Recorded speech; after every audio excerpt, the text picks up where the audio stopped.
বিএনপির ভারপ্রাপ্ত চেয়ারম্যান তারেক রহমান বলেছেন, কেউ রাজনৈতিক দল গঠন করলে তারা স্বাগত জানাবেন, কিন্তু তা রাষ্ট্রীয় পৃষ্ঠপোষকতায় হলে জনগণ হতাশ হবে। তিনি বলেন, নির্বাচনই হচ্ছে রাজনৈতিক ক্ষমতায়নের একমাত্র পথ। এই নিয়ে বিতর্ক সৃষ্টি হলে ফ্যাসিস্টরা শক্তিশালী হবে।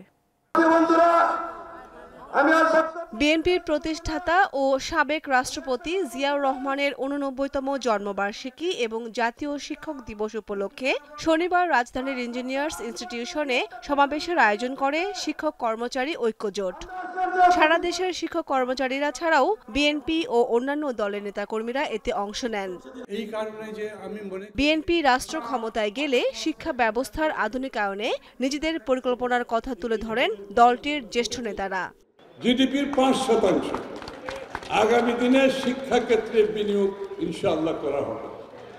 এই সংস্কার যদি কুসংস্কারের বেড়াজালে আটকে থাকে, তাহলে তো সেই বেড়াজাল ছিঁড়ে ফেলে গণতন্ত্রের পথে আসার জন্য আমাদের রাস্তায় নামতেই হবে। অনুষ্ঠানের মধ্যমণি বিএনপির ভারপ্রাপ্ত চেয়ারম্যান জ্ঞান ভিত্তিক রাষ্ট্র ব্যবস্থার উপর গুরুত্বারোপ করেন। অগ্রাধিকার ভিত্তিতে আমরা শিক্ষা কমিশন গঠন করব।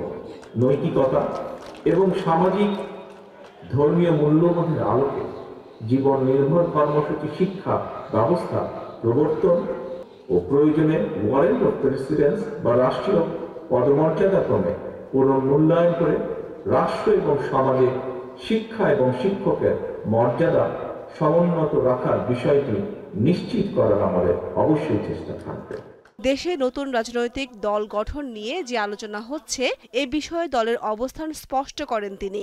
গণতান্ত্রিক রাজনৈতিক অধিকার বঞ্চিত এইসব তরুণদের কেউ যদি জনগণের অধিকার প্রতিষ্ঠায় নতুন রাজনৈতিক দল গঠন করে, অবশ্যই বিএনপি সেই উদ্যোগকে স্বাগত জানায়। তবে রাজনৈতিক দল গঠন করতে গিয়ে কেউ যদি রাষ্ট্রীয় কিংবা প্রশাসনিক সহায়তা নেন, সেটি জনগণকে হতাশ করবে। নির্বাচন নিয়ে বিতর্ক সৃষ্টি করলে পরাজিত শক্তি সুযোগ পাবে বলে মন্তব্য করেন বিএনপির ভারপ্রাপ্ত চেয়ারম্যান। বিতর্ক সৃষ্টি করার অর্থ নিজেদের অজান্তে পরাজিত পলাতক ফ্যাসিস্টদের অবস্থানকে শক্তিশালী করা। দীপ্ত বার্তাকক্ষ।